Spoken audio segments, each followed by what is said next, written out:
Hello and welcome to the Fuel, Run, Recover podcast, helping everyday runners fuel better, run smarter, and recover faster so you can reach your full performance potential. I'm your host, Stephanie Natchek, dietitian, fitness coach, and a fellow runner too. As the owner of Stephanie Natchek Performance Nutrition, I've spent the last 10 years helping runners learn to fuel their bodies, level up their running performance, and establish healthier relationships with food and exercise. If you're ready to reconnect with your love of running, then let's get started on today's episode. So before we dive into today's episode, I wanted to invite you to get your name on my Black Friday exclusive offer waitlist.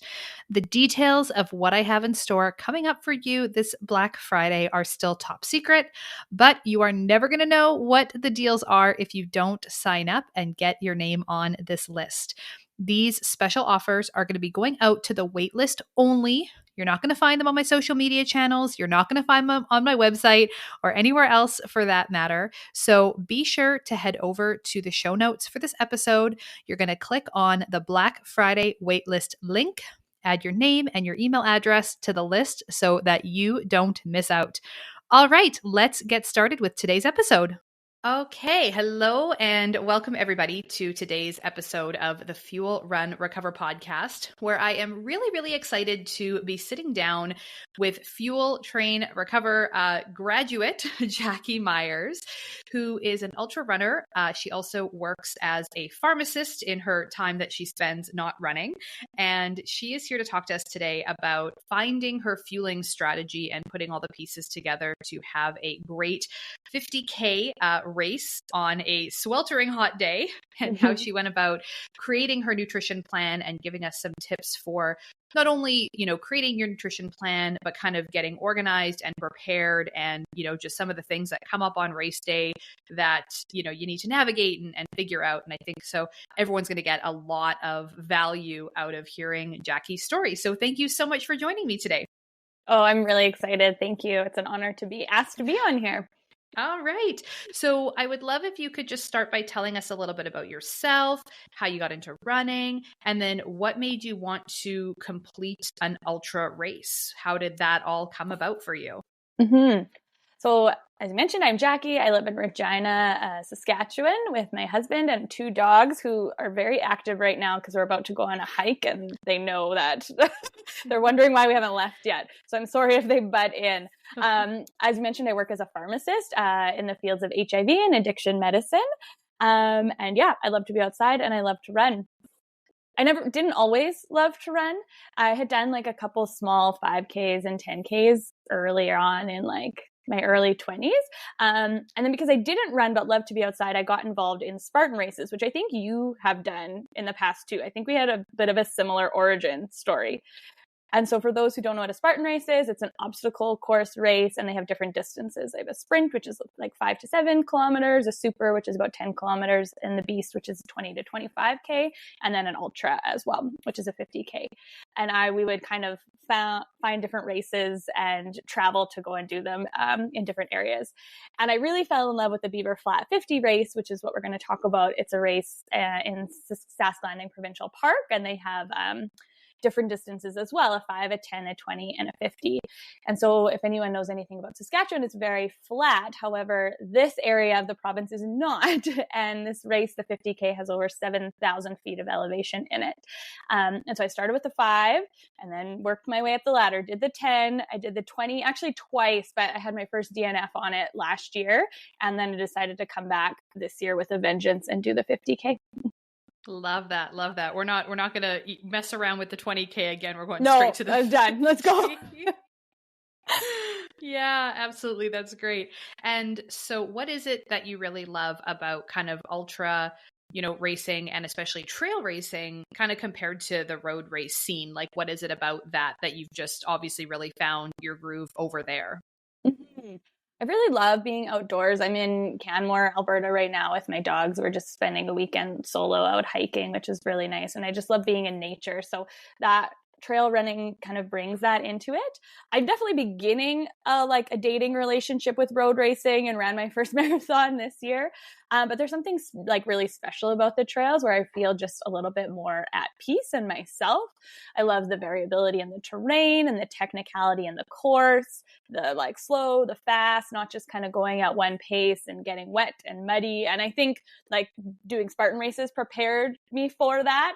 There's one section of the Beaver Flat that you're in like knee to waist deep water, and you can tell who the road races are and who the trail runners are because of how they enter that like little stretch. And I just find the atmosphere is a little bit like laid back, a little bit less competitive. Races tend to be a bit smaller. And I mean, you just like can't beat the views when you're out there in these really secluded areas that you wouldn't otherwise get to see. Yeah, absolutely. And what I hear from so many people that are in the kind of ultra trail running community is just the vibe is very different. Like you said, it's not necessarily about these like crazy fast time goals or even a lot of pressure. It's sort of just the enjoyment of being outside and like being able to spend a day, sometimes 2 days doing these types of things and just the enjoyment of it rather than it being so much about like that time goal and that pressure. It's just a very different racing atmosphere, which is so interesting. When you have like grandmas and grandpas handing you like peanut butter banana wraps at a aid state, like you just don't get that running the SAS Marathon or something. So yeah, I love that. So you mentioned that you had a DNF a year ago when you were attempting a shorter version of the race that you completed this year. And then you also did your first full marathon this year.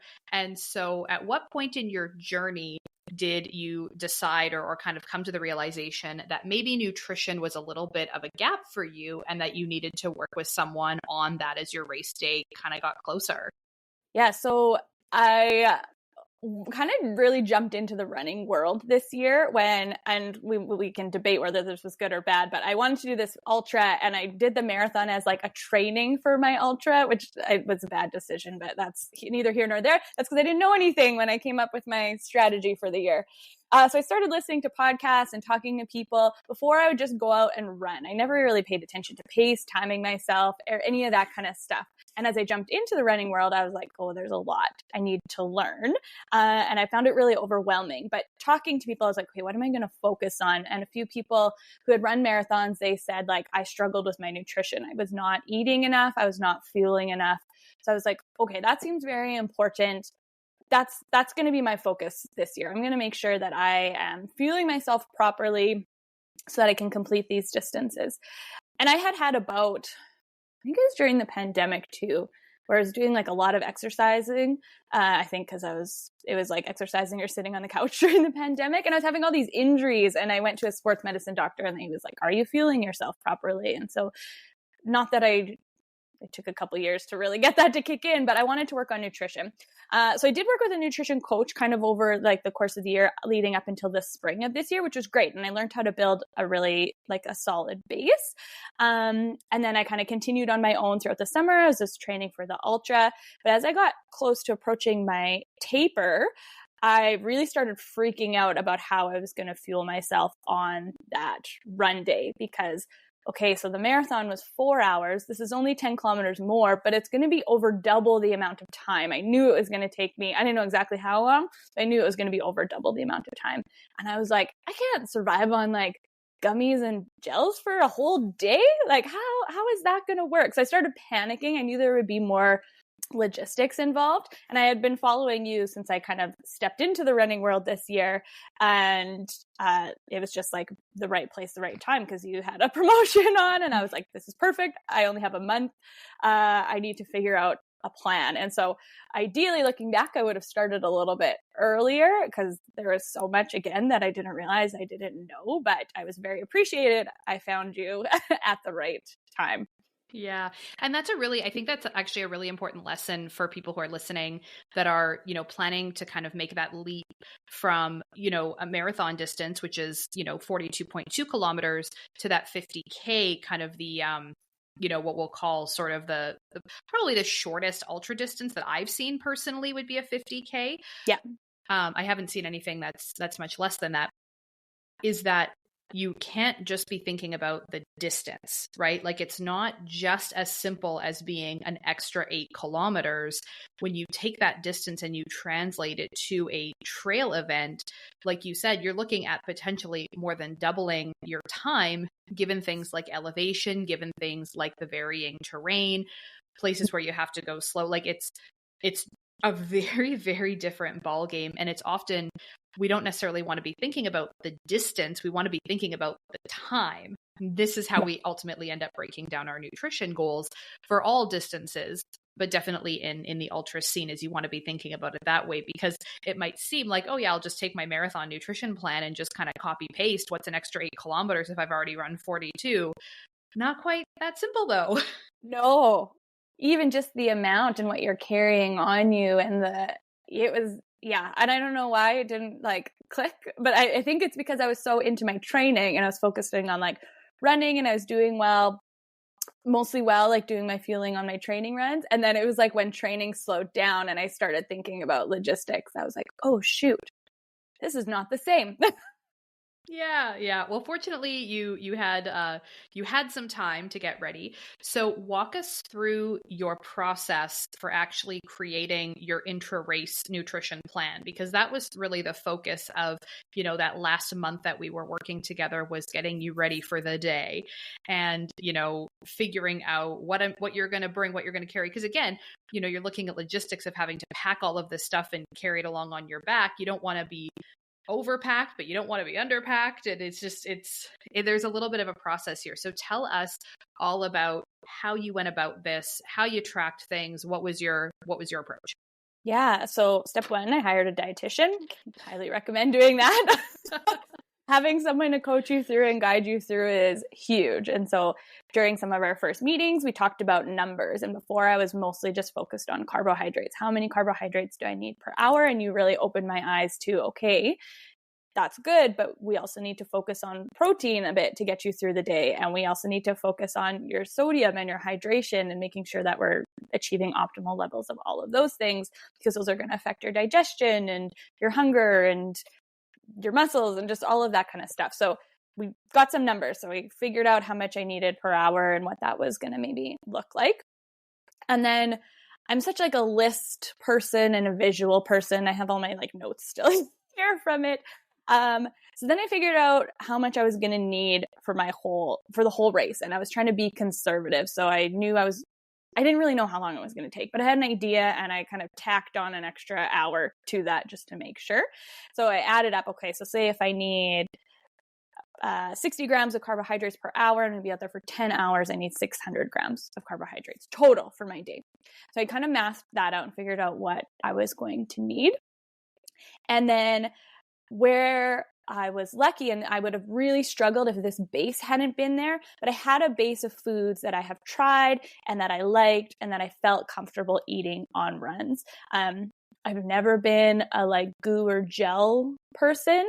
That may change. We'll get into that, but that's never been my thing. I've always liked to eat more real foods. And so I, over the course of the last year, had tried a lot of different things. I knew what I liked to eat. I knew what I didn't like to eat. I knew what I could tolerate. So having that base was super important for me. And so I would recommend that for anybody. And I did that too. I made a list of like, these are all the foods you like to eat. And so I had that list and I had my total numbers. And then it was just a bit of a game of like slotting in what needed to be there, what needed to be what. So I had a good idea about like what nutrition everything brought in. And I was like, okay, so for example, there's these like maple syrups. It sounds very Canadian of me if there's American listeners, but these maple syrup packages. And they have like a little bit of salt in them. Those are the only things that we're allowed to buy in Canada. They only sell maple syrup. Yeah. Only maple syrup. I just realized as I was talking about this, I'm like, oh no. That is so funny. But they're small. They're like a little goo container and they have 25 or 30 grams of carbs. And I was like, I know I can have one of those every hour. That's not going to be a problem. So I was like, okay, if I plan for 10 hours, I'll have one of those. That gives me this much, 250 grams of carbs, this much sodium, no protein. And then I just kind of added in. Beef jerky was something that I've always chewed on Spartan races when I went out. So I was like, okay, that's my salt and my protein. How much beef jerky do I need to get me through 10 hours to hit my protein goal? Okay, this much? Yeah, that's reasonable. I can split that up into 10 hours. I need this many grams. And so that's what I did. I knew I could eat a piece of beef jerky every hour. I knew I could have one of these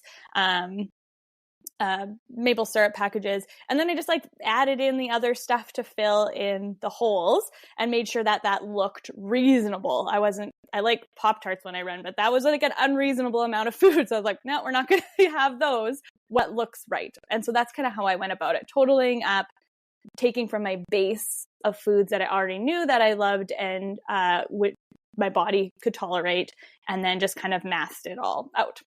Yeah, absolutely. And for people who are listening that are a bit newer to the ultra running scene and are maybe thinking about giving this a try, maybe you signed up for a 50K or 100K race or something like that.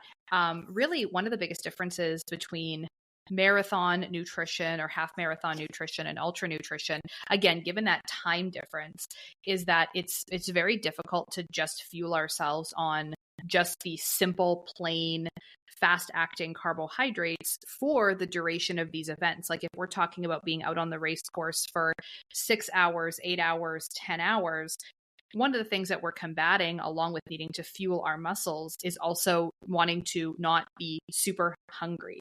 Yeah. And that little bit of protein along the way, including some protein in our nutrition plan, definitely is important. It's a whole other level of needing to kind of train our gut and having to practice with different options and needing to expand our horizons in terms of what we're packing and fueling with.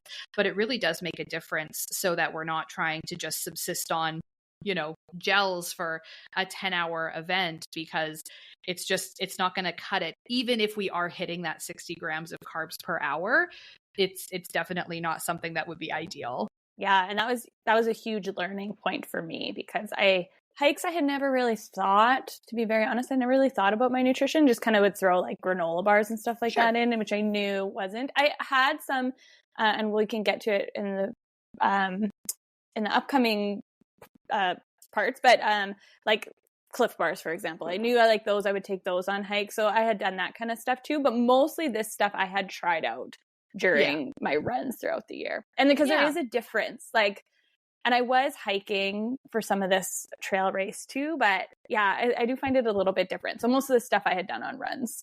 And so how did you find that the tracking and sort of the charts and everything you put together? And I just want to sort of set the stage for everybody.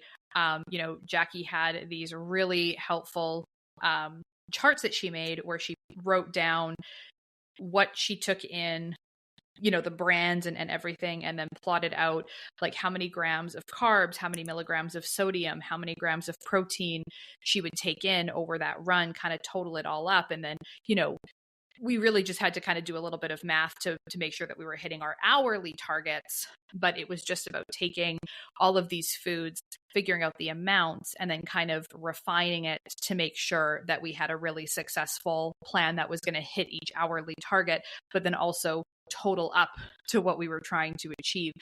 So I think, the part that I really want people to take away from your story and the lesson that I really want people to learn from this is to be keeping those logs, like to be keeping track of this stuff. If you want to be able to put together a really cohesive nutrition plan and you want to feel really confident in your strategy when the race comes around, keeping track of all of these numbers and writing down what you take and what you like and what went well and what didn't go well is so critical to making sure that you're not kind of just winging it and just maybe throwing a couple things in your bag and trying to hit the trail for 9 hours. Yeah, the practice was key. Like because of the work I had done with you and keeping track of those numbers, it was a lot easier because I had a general idea of what an hour of fuel looked like, because we had gone through that and we had gone through the numbers. So then it was just thinking about on race day, okay, what am I going to like? What I knew I needed diversity. So how can I do that to make a good, solid plan? Yeah. So then tell us how you took the paper and the numbers and the logs that you had made, and how did you portion out and kind of plan out what that was going to look like for your race day fuel? So how did you kind of take that stuff off the page and into your real life nutrition plan? Yeah, so again, I'm very visual, and I have developed quite the snack cupboard this year, much to my husband's dismay, because I keep taking over more and more shelves in our pantry. But I pulled it all out, everything out of my snack cupboard, and I laid it all out on my island in my kitchen. And so I knew, okay, I needed what I needed, and I just started like taking from this mound of food. It's like a kid when you finish like trick or treating, you dump out your bag and you sort all your stuff. I love that. I love it. So that's what I did. So I pulled it out, and I knew, and I only knew this because you taught me this, but I knew I wasn't going to want to have to think about it. I wanted the decision making I didn't want there to be decision making. I wanted it to be very, very simple. And I'm very grateful for that, because near the end, you're not making probably good decisions if you're capable of making any decisions. And so I bought just like little baggies, and I started pre-portioning like what I would need per hour. So I knew that I would need one of my like maple syrup packages. I knew I would need a chunk of beef jerky, and I knew I needed another additional source of carbs. So actually kind of like my beef jerky and maple syrup were like my mainstay. And then I figured out what additional carbs I needed on top of that. And so whether that was like gummies, or I had some like powdered carbs that I would mix in with water, and I had in separate little water bottles, or I like the honey stinger wafer cookie. So I just kind of topped up what I needed to make sure I hit my numbers, and put them all into like little baggies, and I pre-packed my pack. So it was all done beforehand. So rather than, I just want to make sure everyone's super, super clear on this. Rather than just, taking the big, going and buying a bag or two of beef jerky and throwing the entire bags in your pack, and rather than just buying a handful of chews and a handful of maple syrup gels and a handful, like rather than just having a bunch of stuff that you just like put in your pack, you took the time to take what you needed per hour and portion out your hourly packs of fuel that all were, in alignment with what your hourly goals were. Exactly. Even to the point of some of the like gummy packs, I had opened them and split them up. I even took them out of their packaging because I just wanted to be able to grab it and eat it. So then I had like pocket here, pockets on the other side, and then a few of the extra baggies just in my pack, so that I could just pull one out. And then I just knew that within the hour I had to consume that. And I tried not to stress too much about like, okay, every 15 minutes, every this. And I'm glad I didn't. During the marathon, I was kind of very like, okay, every however many minutes or distance go.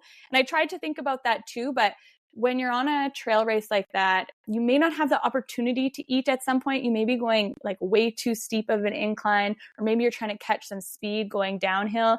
Or maybe you're just like really hot and uncomfortable in that moment and you don't want to eat. So I just really focused on like, this needs to be consumed in the hour. It doesn't have to be perfect, but just get it in. This race had 6 legs. So 5 aid stations. And the first 2 are kind of off in the boonies. This is not like a one where you come back in and have a like a central camp or anything. You just like, you're gone in the wilderness. And so the first, like my drop bag section was 2/3 of the way through at 33-kilometer mark.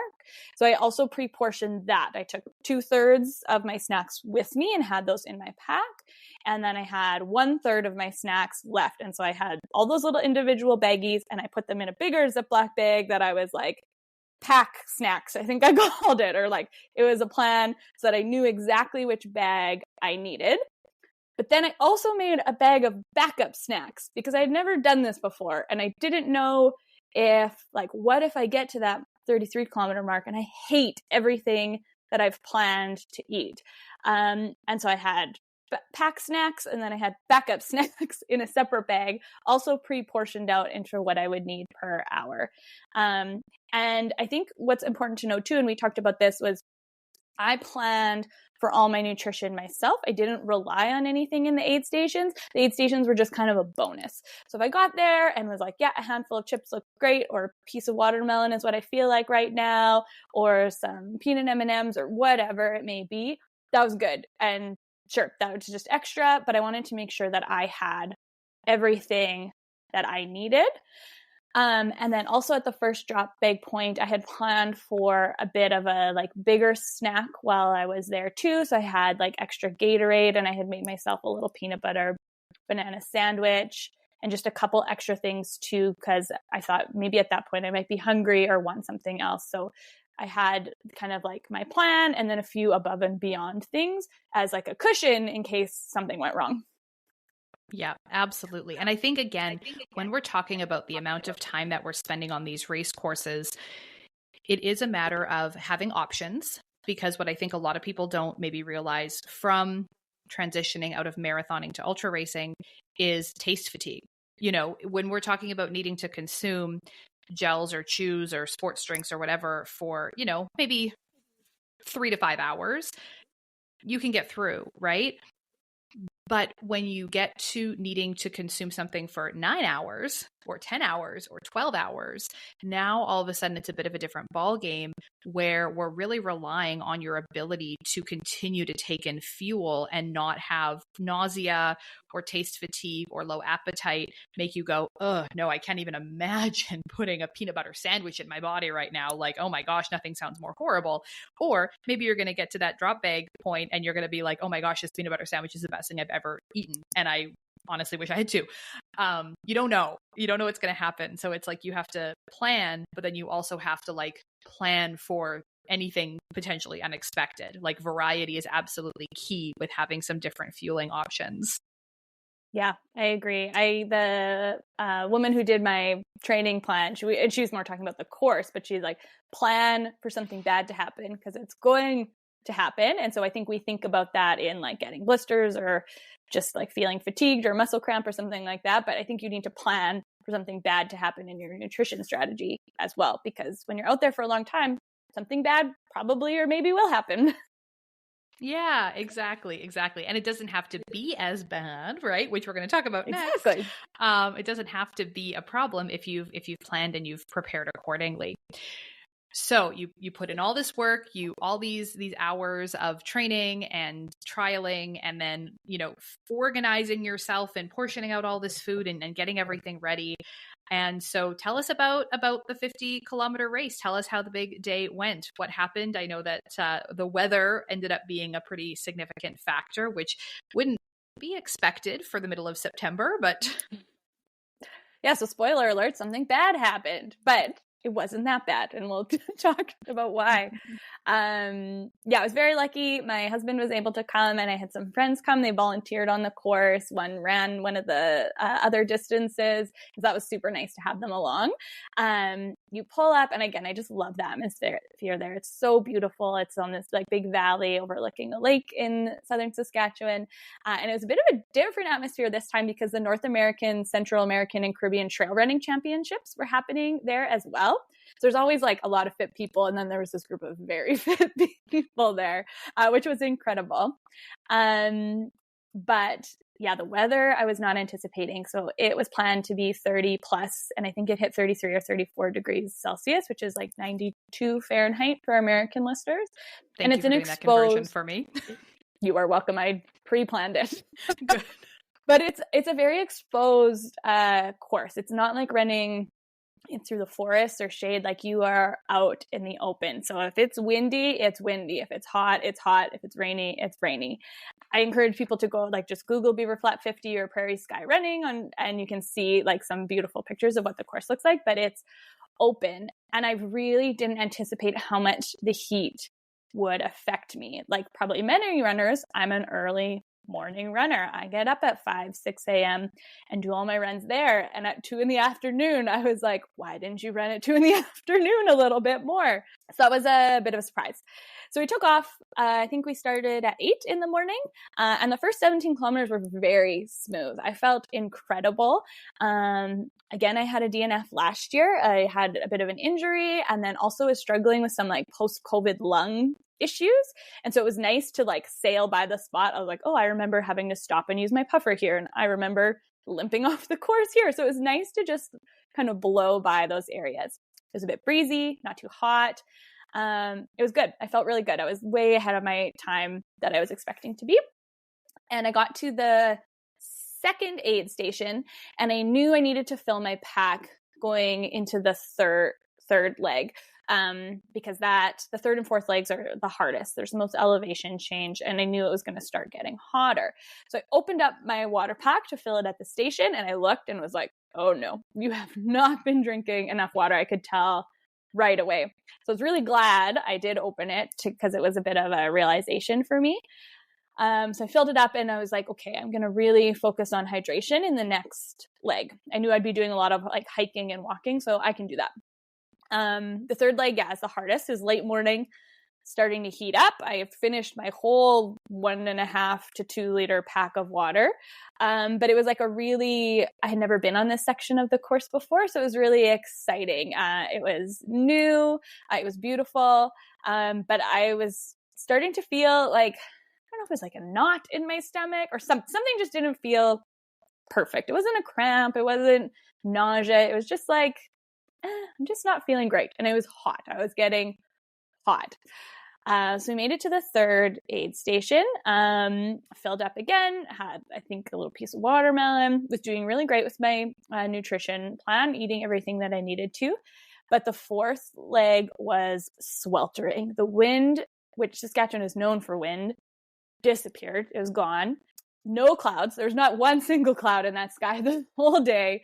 And we had some of the steepest inclines. So you finish this aid station, you feel like so rejuvenated, and you run down this valley, and then you're met with the steepest incline in the whole course. It's a little bit defeating. And foods that I normally really liked started to make me feel not so good. And I think we've all been in that situation where you're just so hot that nothing is appealing to you. You may not have eaten all day, but you're like just not hungry, not interested in it. And so I had bit into, I think it was this like wafer, and normally I love these things. I took one and it was like, not for me. Yeah. So I knew that I was going to have to switch up my game plan. So I already started with thinking about, okay, I'm not going to want my pack snacks. I'm going to want my backup snacks. And that's okay. So I made it down to the 33-kilometer aid station, which is the fourth one. It was so great. My husband was there. My friends were there. It was super lovely. They were running around at this point with buckets of ice and cold water to dump on people or sponge you off or things like that. And so as I was running up, my husband came walking out and I was like, I need my backup snacks. And so that was good. I had planned for a sandwich. I thought that was going to be like the highlight of my day. Not interested at all. But I told him to pack a few Gatorades, which normally I don't like actually. And I chugged just a whole one there because it was cold, it was refreshing, and it was what I needed. And so, yeah, I needed solid foods were not doing it for me, which they normally are great. So I used my backup snacks to grab more like gummies, more of the like maple syrup packets. And then I switched my plan to make sure I was going to drink a Gatorade at the next aid station as well. And then I also took some electrolyte tablets because I knew I couldn't eat the beef jerky anymore either. And so I wanted to make sure I was getting some sodium. And then I was like, where am I going to put these electrolyte tablets? But I just started popping them into my mouth with I'd break off a piece of them and then have some water. And so they were quite sour and fizzy, but that actually was so helpful for me on the course. It like changed something in my brain. It made me want to drink water a little bit more. And so that was a bit of a game changer for me as well. Yeah. That's fantastic. Like to have the different options, and then to also not get panicky or to sort of think like, oh, I'm starting to not feel good. I'm immediately going to go into this really dark place in my mind because now I feel unprepared and unsure about what's next. And I'm afraid of maybe not being able to finish this, whatever. But to feel like, you know what, all I have to do is just pivot and change the game plan. I've got options, and here's what we're going to do to kind of pick it back up and to sort of cobble together a new plan. And you touched on a lot of really important things there that I want people to remember is, you know, when you're hot, when your body temperature rises, your appetite tends to go down. Mm-hmm. Part of this is just that rise in body temperature, but also the dehydration negatively impacts blood flow to the gut, which means that our digestion slows down, which again means that we're going to have maybe more nausea, maybe more GI issues, things like that kind of popping up unexpectedly. So that's a really big thing, that to have other hydration options that you can drink to get in some fuel, get in some electrolytes, and especially something cold to drink, like absolute lifesaver. Yeah. But I also, you mentioned the kind of sour flavored electrolyte tablets that you were using. And interestingly, that sourness actually can be really helpful when we're looking at like nausea control and actually stimulating our thirst response. Because part of the problem too is that when your stomach is feeling off and you're not feeling great when you're hot and dehydrated and whatever, is that you also sometimes don't feel like drinking. And then, of course, you're getting even further behind on your hydration. So to have something, and this could be like the electrolyte tablets are great, or maybe having even like lemon flavored candy or something that's kind of more sour actually can trigger your thirst response and actually like prompt you to want to drink more. So I would recommend, keeping some things that have varying flavor profiles, but especially kind of hitting that sour mark is a great idea to have with you on the race course. Yeah, my friend had packed me, she's so sweet, sent me this little like care package with a bunch of stuff that she knew I liked and some other things to make like a little race first aid kit. And in it were these like real fruit sour gummies. And those are like excellent too. Just these like little tiny small bite size, but again, super sour. They provided a good amount of carbohydrates, and just to be able to change up that flavor profile, to not have something that's sickly sweet and not have something too large and overburden your stomach, made a huge difference for me. Yeah. But like you said, I felt there was no moment of panic. There was no like, oh my God. I think I was a bit nervous. I was so focused. I was really worried about being dehydrated. So I was drinking quite a bit. That was the only thing that made me nervous. But like, I was just like, oh, okay, this isn't working anymore. We're just going to switch to the next plan. And so that was good. Logistically, I was so prepared, and that just took away a whole mental stress that I could have had. I could have really kind of spiraled in that moment, but it was just like, that's fine. You're going to be at this next aid station of 5 kilometers, and you have a whole backup in your arsenal to like keep you going for the rest of the race. Yeah, absolutely. Absolutely. So obviously you didn't DNF this time. You crossed the finish line, which is fantastic. And so tell us about, finishing the race and kind of how it went after you passed that 33-kilometer mark, like what happened for the rest of the event. And then, overall, if you kind of zoom out, what results in all of this were you most excited about? Yeah, I was really worried about like my mental headspace. Again, we talked about like knowing that something will go bad. Like there will be times that'll be hard and just dealing with them. And I just mentally, I was really good. Like things were hard. My toes were kind of like just big blisters at this point. But it was okay. I wasn't like, oh my gosh, you've lost all that time you gained in the beginning. It was, oh, I'm very grateful for that time I gained in the beginning, because I have to go slower now because it's really freaking hot outside, and that's okay. And so I was just a bit more like grateful for where I was, and I was feeling good energy wise, and I crossed feeling really strong and healthy, which was really important to me. There's another podcast, I think you've done some with her, Elizabeth from Running Explained. I learned about like A, B, and C goals. And so I had different goals for this race, which was nice. So my first goal was just to finish it. I just wanted to cross that finish line. And at the last aid station, I was going slower than I thought I was going to be at that point. And I was just looked at somebody and I was like, how many kilometers do I have left? And they're like, less than 7. I was like, I'm going to finish. And they're like, yeah, you're going to finish. Like, really finish. Way more time. So you're like, okay. It's kind of silly how your brain works. So my goal was just to finish. My next goal was I was going to be really happy if I was under 10 hours. And then I was going to be very impressed with myself if I was under 9 hours and 30 minutes. And I crossed at 9 hours, 31 minutes and like 9 seconds or something like that. So I was feeling really, really good.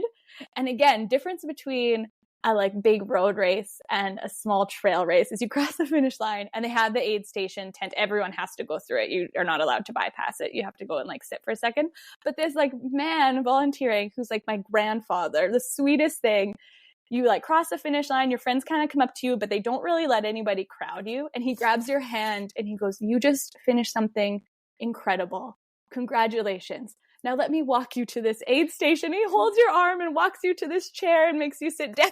And it's just like so touching. So I was just happy that I finished and I felt really strong and healthy. And I ran across that finish line feeling good, knowing that I did everything that I could have done to make that race successful.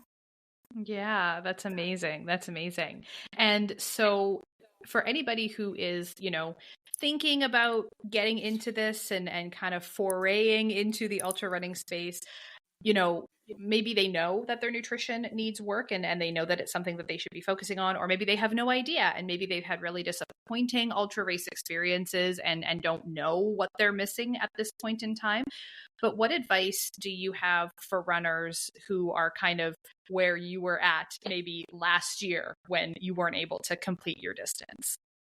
Yeah. So I think step one, hiring a dietitian. I think there's no shame in acknowledging what you don't know. I'm a pharmacist, and in Saskatchewan, it's the College of Pharmacy and Nutrition. And we take more like nutrition courses than probably most pharmacists do. And you're like, it's basics. I should know this. No, like I knew nothing. I know what a carbohydrate is. Stuff. Yeah. Like I know that it's this many grams and each calorie is, yeah. No. Like it's okay to know what you know. And then it's even more okay to acknowledge that there's a whole bunch of stuff you don't know and utilize somebody, an expert in that area to help you. That's super important and was just like a game changer. I probably would have survived the race, but I wouldn't have felt as good as I did. And I would have ran into far more issues along the course. Like it was so nice knowing like so many people were cramping up. And it was nice to pass somebody or come across somebody.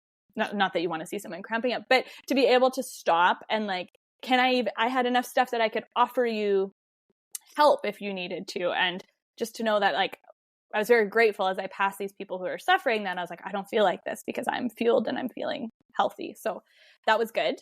I think the other thing is we get into habits. So even if I'm sure there's people who are doing this, have done this for a long time, and there's new people, like I felt good. I felt good about how I was feeling myself. I felt really good on my training runs. I had learned a lot, but it's nice to have someone do like a fine tune and be like, okay, this is what your base is, but this is where I see holes and gaps and where we can make things improve even better for you. So that's good. And then practice, like practicing is key.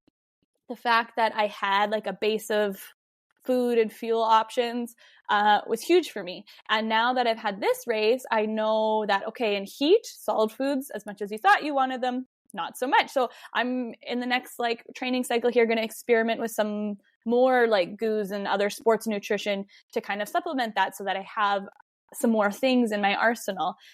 So the practice was key. Writing down, as you mentioned, making these like little charts where I wrote down how the product, what the nutrition info was for it, how I ate it, and how I felt after those runs was super important. So practice is very key.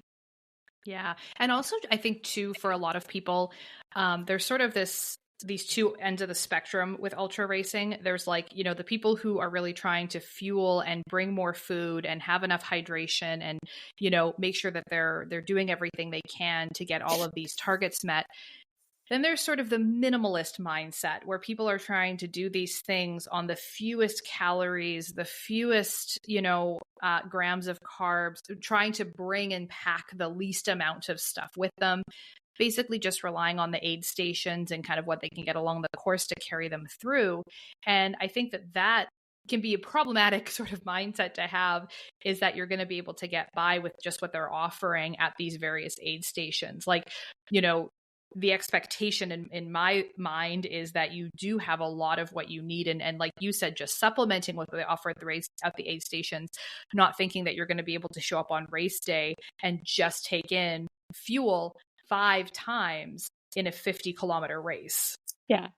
No, because like you could cruise through 10 kilometers between aid stations, and then the next 5 kilometers may take you double that amount of time. So it's not, you can't do it. And this race has like great aid stations. There's such a variety, so many different things, but I would have struggled to show up there and go, okay, I need 60 grams. Okay, I don't know how long the next leg's going to take me, maybe 2 hours. I need 120 grams of carbs. And then to look at what was there and figure out how much that was to grab or take with me, it wouldn't have been possible.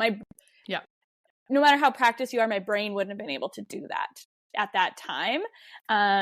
And so it was just nice to like feel good and then show up at an aid station and be like, well, this is a nice treat. This is what I feel like. It's like having a little dessert afterwards and then continuing on your way. Absolutely. Absolutely. Well, thank you so much, Jackie, for spending some time with me today, sharing your story and your strategies and, all of these really helpful tips and ways that you got prepared and organized. I think that'll be so helpful for people to kind of hear and, hopefully put into practice for themselves to get really prepared. And it doesn't have to be just for like a big ultra race. I mean, even if you're doing a shorter distance and you need fuel, I think this idea and sort of this concept around being organized and keeping your logs and putting your fuel into packs and opening up the packages of gummies ahead of time, putting them into another bag, like just these little things that you can do ahead of time to be super prepared. I love that you were able to share that with us today, and I really hope that other people find it helpful. So before I let you go and get on with your beautiful day of hiking, is there anything else that you wanted to share with our listeners? Oh, thanks for having me. A couple other things I learned on a hot race, putting ice in your sports bra is a game changer, or in your hat, I guess. So something to think about. No, never thought about that, but it was great. And then the other thing is, the one thing that I've kind of learned this year is, and I don't think we talk about it a lot, is that like the mental impact of some of these longer distances can be. I had really like some mental struggles after the marathon and some like post-race blues. And I knew this was going to be hard. And a friend provided me some great advice about just like acknowledging pain and move forward. So when my toes started hurting, I was like, thank you for telling me that, body. I hear you, but we're going to keep on going. And so practicing more like mental toughness and meditation and stuff like that, I think will be good also for future races. Just another thing to practice. Yeah. Oh, that's wonderful. All right. Thank you so much one final time, Jackie Myers, for coming out and sharing her wonderful success story from her 50-kilometer ultra trail race. And thank you so much for listening, everybody, to this week's episode of the Fuel Run Recover podcast. I appreciate you coming and spending some time with us and listening to all of these great stories that everyone has to share. And that's all for now. We'll see you next week.